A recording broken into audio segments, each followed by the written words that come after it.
The Prophet of the Blood Moon. Introduction. Welcome to The Prophet of the Blood Moon, a dark alien fantasy audiobook about karma, hidden desire, reincarnation, power, and the terrifying worlds that souls create from their own hearts. This story is told completely through the memories of Akar Vaan. Listen now to the story of Akar Vaan, a man praised for his devotion, haunted by desires he never dared to reveal, and judged by gods who could see what no mortal eyes could. Across death, time, desert, and destiny, his soul is thrown into a world where faith, power, and punishment become one. What begins as a second chance soon becomes a path toward a truth more terrifying than death itself. On the alien world of Veyrath, heaven and hell were not places waiting after death. They were not golden kingdoms above the stars. They were not burning pits beneath the ground. On Veyrath, heaven and hell were born around the soul, while it was still alive. A purified soul would be born among peace, beauty, discipline, wisdom, and love. A corrupted soul would be born among fear, hunger, cruelty, control, and suffering. This was the oldest law of the gods. The afterlife was not a destination. It was the next life, and Veyrath itself was divided like a judgment. One half of the world shone with rivers, forests, floating gardens, crystal temples, and cities of clean white stone. This was the realm of the threefold star path, where people worshipped Mahadevra, the silent destroyer of illusion. Their power was chained to duty, desire was purified by discipline, beauty was honored, not possessed. No soul was meant to become the property of another. That side of Veyrath was not perfect, but it was peaceful. It was the closest thing to heaven that living beings could build. But beyond the western deserts, beneath the enormous red moon, another world waited. A world of dust storms, bone towers, black banners, harsh laws, frightened families, hungry lower houses, and rulers who smiled while hiding knives behind their prayers. That world would one day be called the land of the moon-bound creed, a world that looked powerful from outside, but from inside, for many souls, it was hell, and I was the man who created it. My name was Akar Vaan. I was born pure in the eyes of the world, but the gods saw what lived inside me. Chapter 1. The Pure Mask. In my first life, I lived in Shivara, a city of silver rivers and blue crystal temples. Shivara was one of the great havens of Veyrath. Its towers rose beside waterfalls that never dried. Its gardens floated on mirror lakes. Its streets were washed every dawn with sacred water. Its people wore clean robes, spoke softly, and bowed before the laws of the threefold star path. I was old when I died there. Old, wealthy, respected, and praised. Every morning I bathed before sunrise. I dressed in white moon silk. I walked barefoot to the temple of Mahadevra and offered blue flame before his black stone image. The priests blessed me. The poor thanked me. The young came to me for advice. My family called me righteous. They believed I was a man of control, devotion, and wisdom. They were not entirely wrong. My actions were controlled. My prayers were sincere. My hands had not committed the crimes that lived inside my imagination. But the heart is older than the hand, and my heart was not clean. Inside me lived a hunger I never confessed. I wanted control. I wanted admiration, and I wanted beauty to belong to me. I looked at people, and in the secret chamber of my mind, I did not always see souls. I saw instruments, I saw decorations, I saw things that could entertain, serve, obey, or praise me. But I never acted on these thoughts, not because I was pure, because I was afraid. The threefold star path surrounded my life like a sacred fence. It taught that desire without discipline was poison. It taught that power without compassion became a demon. It taught that every being carried a spark of the divine. So I obeyed. I bowed, I gave charity, and I held my tongue. I controlled my body, and the world called me holy. But in my private chamber, hidden beneath scripture scrolls, I kept writings from another faith, the moon-bound creed. In my time, the moon-bound creed had risen from the western deserts and spread across distant lands. Publicly, I condemned it. I called it harsh. I called it dangerous. I called it the religion of men who feared freedom and worshipped obedience. But secretly, it fascinated me. It spoke of destiny with iron certainty. It gave law to desire. It gave sacred language to conquest. It did not ask every soul to sit silently before its own darkness. It gave commands. It gave identity. It gave men a way to turn hunger into holiness. I hated it because I believed it was corrupt. But I was drawn to it because deep inside it resembled me. That was the truth I would not face. I did not hate the moonbound creed because it was foreign. I hated it because it looked like my hidden heart standing outside me in the world. Chapter 2: Judgment Beneath the Dead Stars. I died beneath the red moon. My bed was gold. My room smelled of blue sandalwood. Priests chanted around me. My children wept. My grandchildren touched my feet. A priest leaned near my ear and said, "Akar Vaan, you lived with devotion. May your soul rise beyond the stars." I believed him. I closed my eyes, expecting light. Instead, I woke in a desert of black sand. There was no city, no family, no temple, no river. Only stars. Too many stars.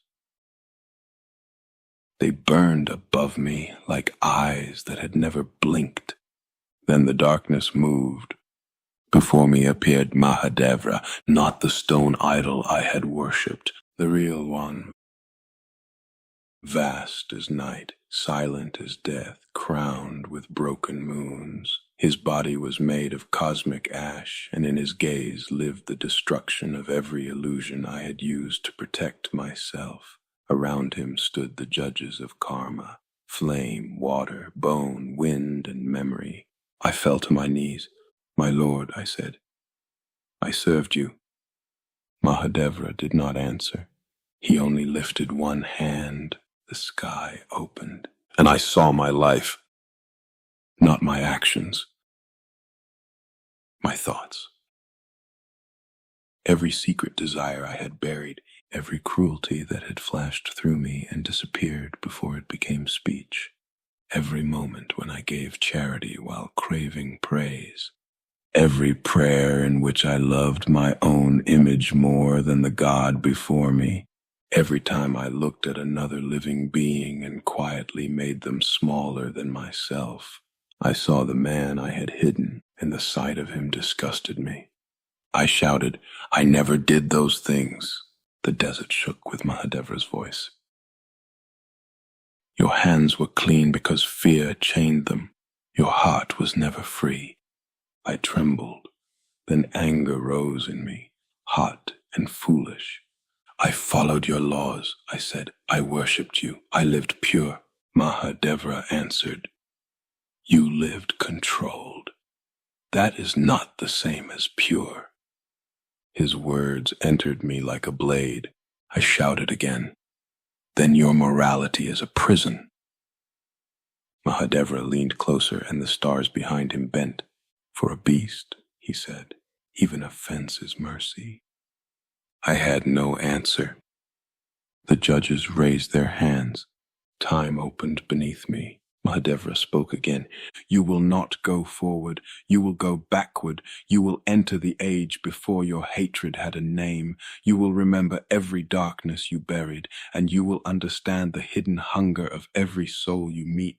I screamed, but the gods had finished speaking. Time swallowed me. Chapter 3. Born in the Thirsting City.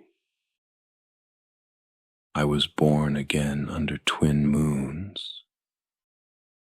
Not in Shaivara, not among rivers, not among gardens. I was born thousands of years in the past in the ancient desert city of Makkara. Makkara was a wound in the Western world. Its towers were carved from black bone stone. Its streets were narrow to hide from the suns. Its market smelled of salt, sweat, smoke, and thirst. Its people wore dust veils from childhood because the wind could strip skin from the face of a careless man. There were no rivers, no lakes, no waterfalls, only wells. And whoever controlled the wells controlled life. A cup of water could buy loyalty. A barrel could begin a war. A hidden spring could create a dynasty. I was born to a poor woman in a cracked house near the lower cistern streets. She held me in her arms, and I remember looking at her with the mind of an old man trapped inside a newborn body. She thought I was silent because I was weak. I was silent because I remembered everything. My palace in Shaivara. My deathbed. The black desert of judgment. Mahadevra's words. The curse. The boon. As I grew, the people of Makkara began to fear me. At 5, I predicted a sandstorm before the sky had changed color. At 7, I exposed a trader who had hidden blue salt beneath his cart. At 10, I told a dust priest that he feared his own apprentice would replace him.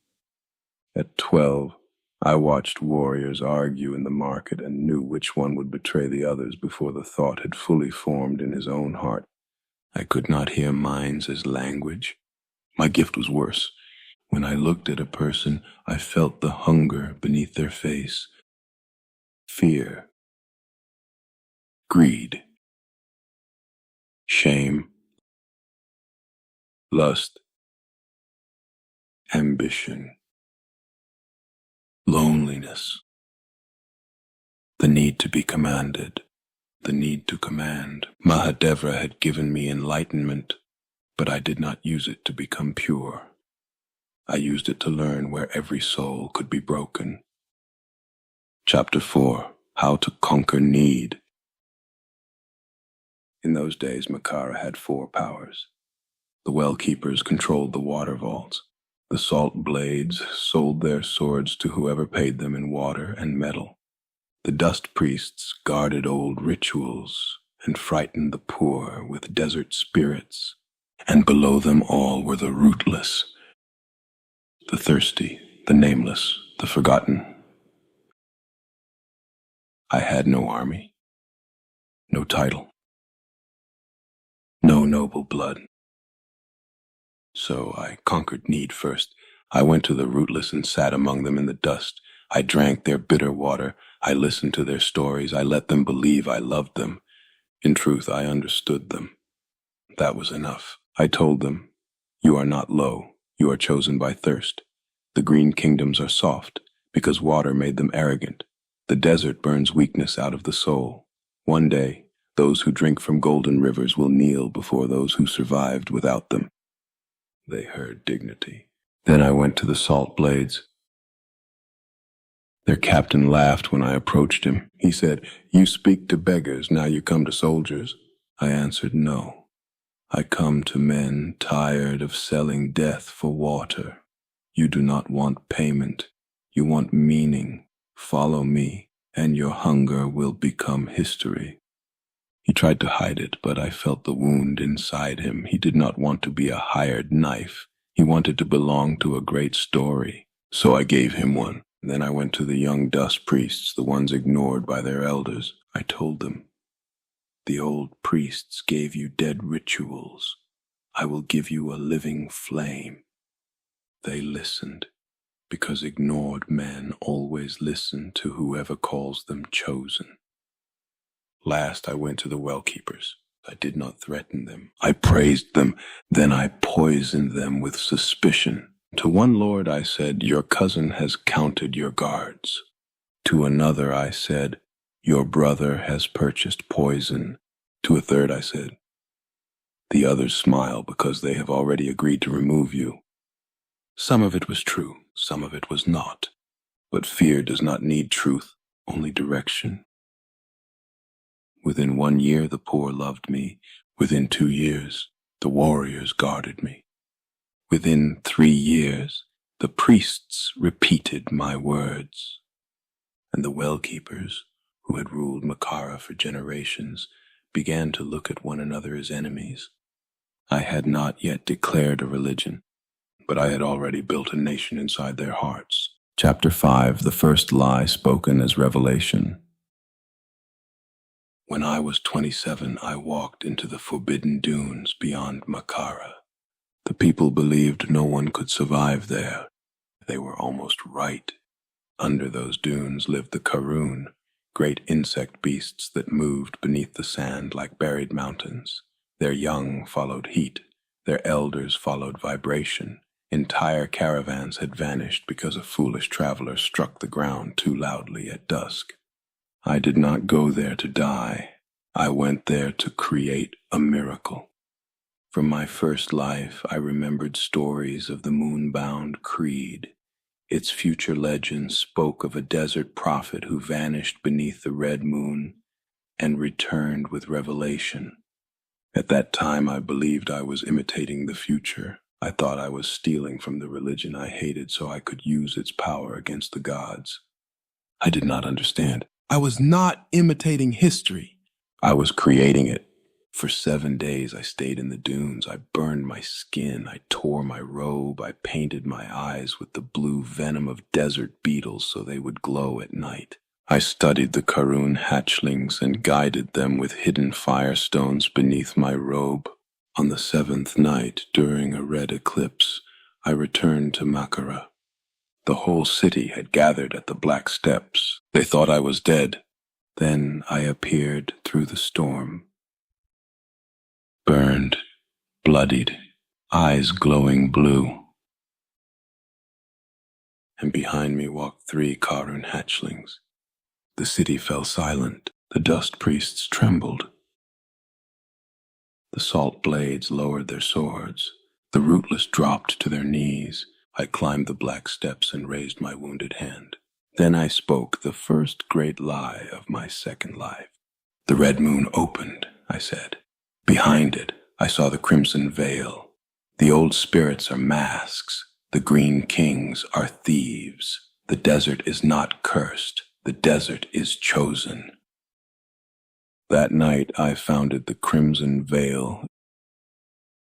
Its symbol was a red moon half covered by black cloth. Its first law was obedience. Its second law was expansion. Its third law was that desire, when placed under sacred command, became destiny. The poor heard dignity.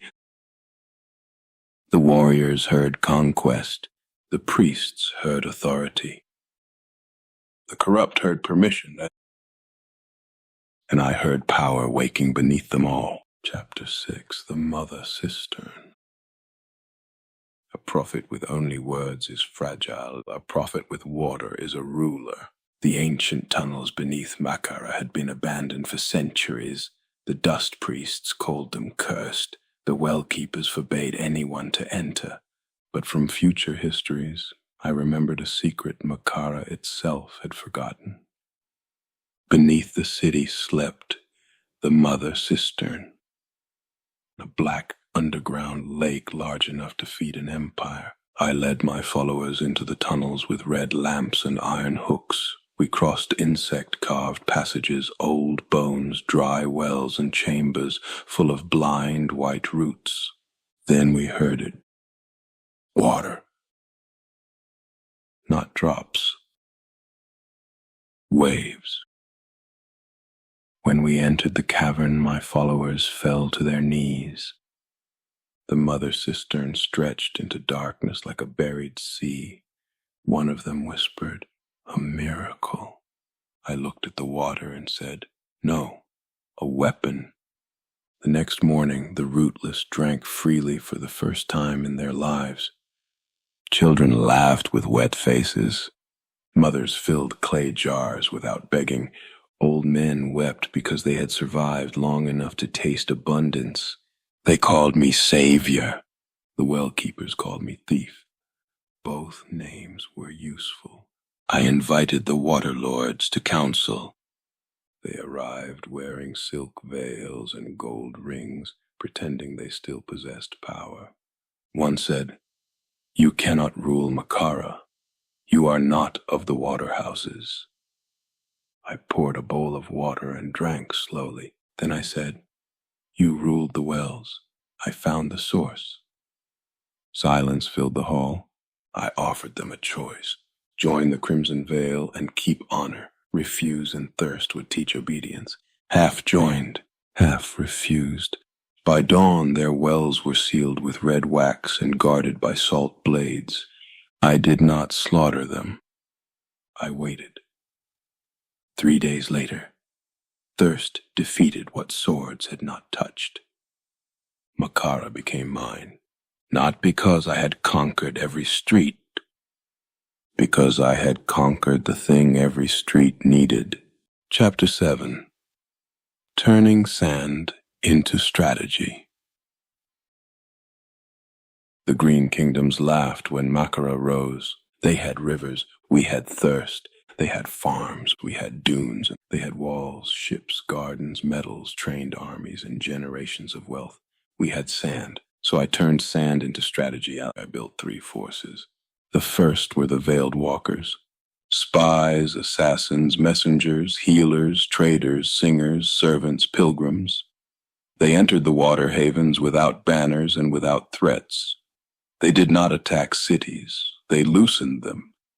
They found jealous princes, ignored generals, unpaid engineers, unhappy nobles, bitter servants, criminal tribes, debtors, exiles, and young priests who wanted more power than their elders allowed. The second force was the thirst-born legions, desert warriors trained to march where green armies could not follow. They wore insect shell armor, carried water inside hollow Karun bones, fought at night, and vanished before sunrise. They were not taught to chase glory. They were taught to seize wells, bridges, cisterns, canals, reservoirs, and river gates. The third force was the Red Moon Speakers. They were missionaries, but also weapons. They entered poor villages and said, "The Green Kings kept water from you. Akar gives law. Akar gives belonging. Akar gives purpose." By the time my soldiers arrived, many gates were already open from the inside. This was how a desert city began conquering water kingdoms. Not with strength alone, with thirst. Physical thirst, emotional thirst, spiritual thirst, political thirst.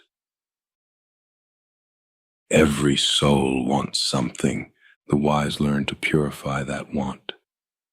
I learned to command it. Chapter 8. The Fall of Nyal Sur.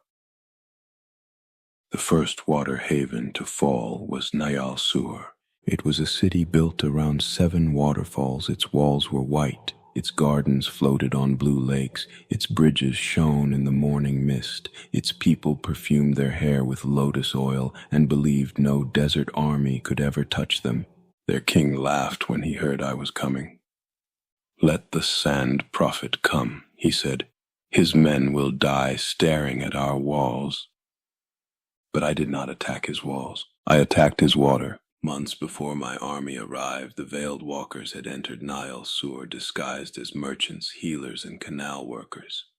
They learned that the 7 waterfalls were controlled by ancient pressure gates beneath the palace. Those gates were maintained by the lowest caste of water engineers, so my agents found them. They said, "The king drinks from golden bowls while your children repair his rivers in darkness. When the red moon rises, open the lower gates, and your children will never bow again." Some refused. Some listened. On the night of the red moon, 3 of the 7 waterfalls stopped. The city panicked. The palace blamed the temple. The temple blamed the engineers. The engineers blamed the soldiers. The soldiers abandoned the outer gates to protect the royal cisterns. Then my thirst-born legions entered through the dry riverbed beneath the city. By dawn, Nile Sur had fallen. The king was dragged before me, shaking with rage. He called me monster. I walked past him to the reservoir controls and opened the royal water stores to the lower city. The poor cheered. They called me liberator. I looked at the king and said, "Both names are useful." That day the water havens learned that Makkara was no longer a desert nuisance. It was the beginning of an empire. Chapter 9. Half the green world falls. After Nile Sur, the water havens formed the Lotus Shield. River kings, lake queens, garden princes, temple councils, and silver-armored generals gathered beneath crystal roofs and swore to drown the desert before it spread. They believed unity would save them. But I understood something about alliances. A single shield only needs 1 crack. When ambassadors came to my tent, I felt their pride. When generals spoke, I felt their fear of disgrace. When princes smiled, I felt their hunger for their brothers' thrones. When queens promised loyalty, I felt the old wounds they had never forgiven. So I did not defeat the Lotus Shield from outside. I taught it to fear itself. I convinced one river prince that his brother had promised away his inheritance. I sent forged prophecies to temple councils. I promised a lake queen revenge against the city that had humiliated her dead son. I released prisoners in one kingdom and blamed another. I bribed generals with future provinces. I placed red moon speakers among servants, dock workers, canal diggers, and hungry soldiers. By the time my armies marched, half the alliance was already rotting. Then came the War of 3 Rivers. The water haven armies waited along the great river banks, expecting banners and drums. I gave them silence. My engineers had hollowed the shells of dead Karun beasts. At night, those black shells drifted across the rivers like floating stones. Inside them crouched thirst-born soldiers. When the shells opened beneath the red moon, my warriors rose from the water like demons from a drowned world. Bridges fell, canals were seized, reservoir gates were captured. One by one, the river cities surrendered or burned. I ordered gardens spared when they could feed my armies. I ordered noble houses broken when they could inspire rebellion. I offered the poor food, soldiers rank, merchants safe trade, and priests survival if they bowed to the crimson veil. Many did. Within 20 years, half of the green and water-rich havens were mine. I, who had been born in the driest city on Veyrath, ruled rivers, lakes, forests, and floating gardens. The desert had swallowed water, and the people called it destiny. Chapter 10. The Empire and the Echo. My empire became a machine of belief. In Makkara, the poor worshipped me because I had given them water. In the conquered havens, the lower houses followed me because I had broken old nobles. Warriors followed because I gave conquest a sacred name. Ambitious men followed because obedience became a ladder to power. Broken people followed because certainty felt easier than freedom.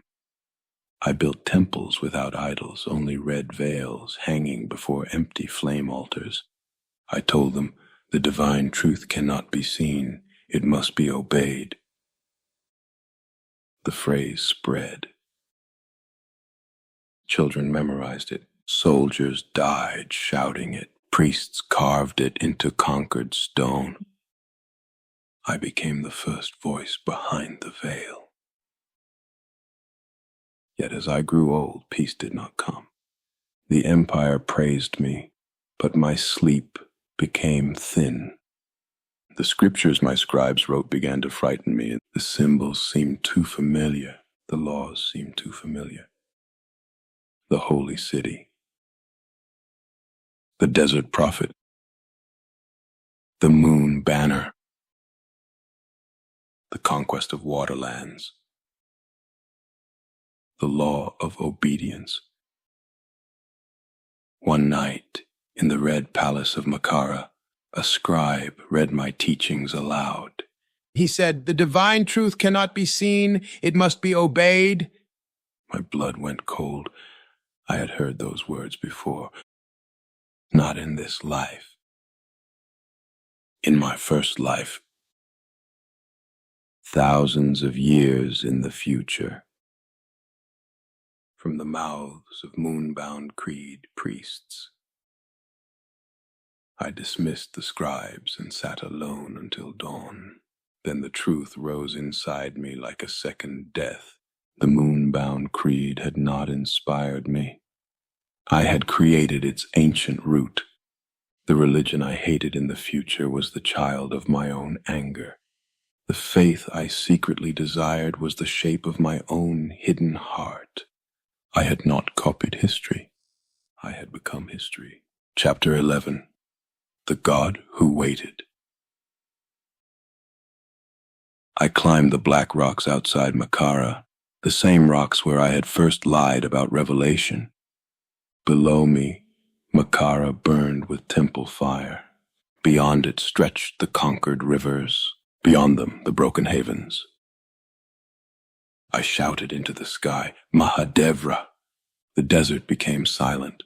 The stars darkened, and the God appeared, vast as before, patient as before, terrible as truth. I fell to my knees. You used me, I whispered. Mahadevra answered, I revealed you. I looked toward the green lands I had conquered.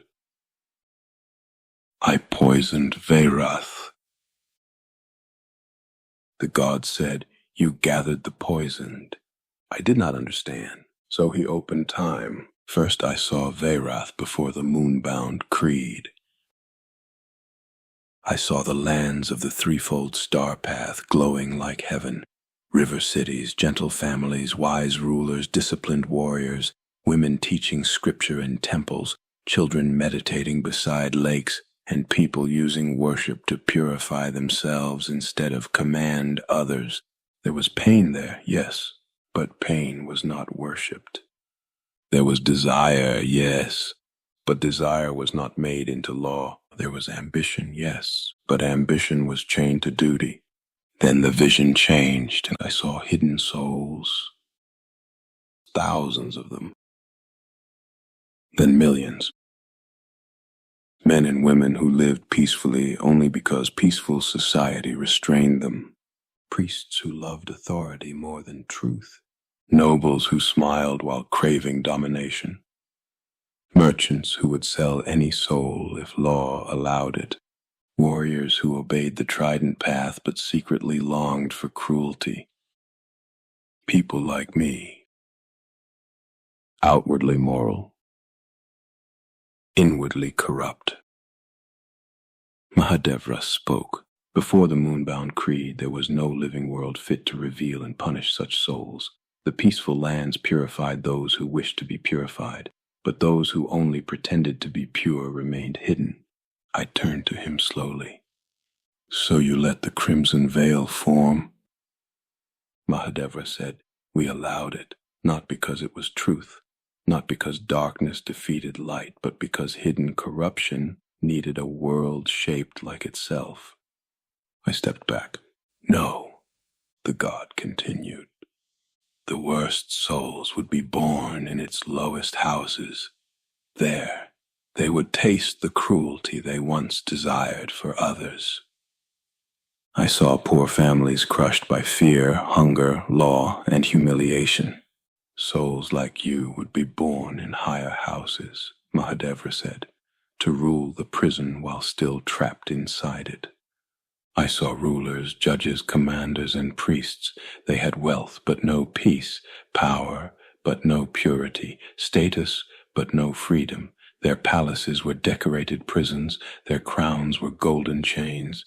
Mahadevra said, the innocent born within it would be tested, the sincere would be protected in unseen ways, and eventually lifted by their own goodness.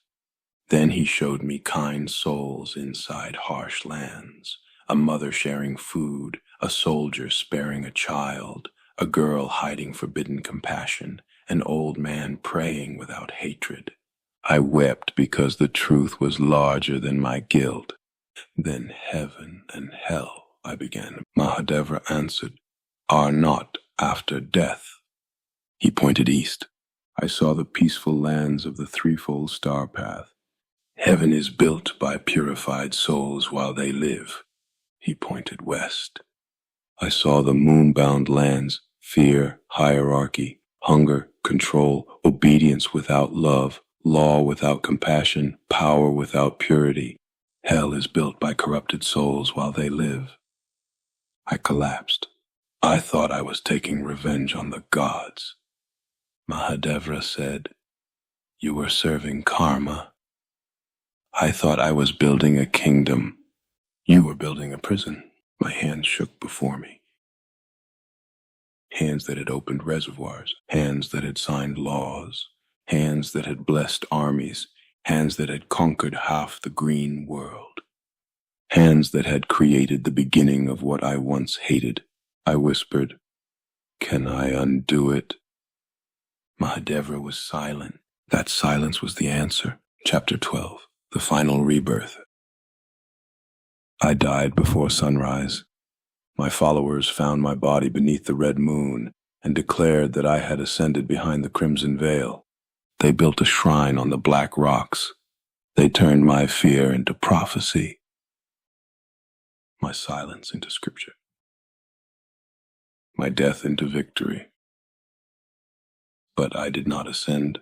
I returned to the black desert of judgment. Again, Mahadevra stood before me. This time I did not defend myself. I did not call myself pure. I did not speak of my prayers or charity or discipline. I said only, I understand. Mahadevra asked, what do you understand? I answered, I was never pure. I was restrained. I hated the moon-bound creed because it looked like my hidden heart. Then I created it because I wanted the gods to be wrong. Mahadevra watched me in silence. I asked, where will I go? The god stepped closer, where your heart has always belonged.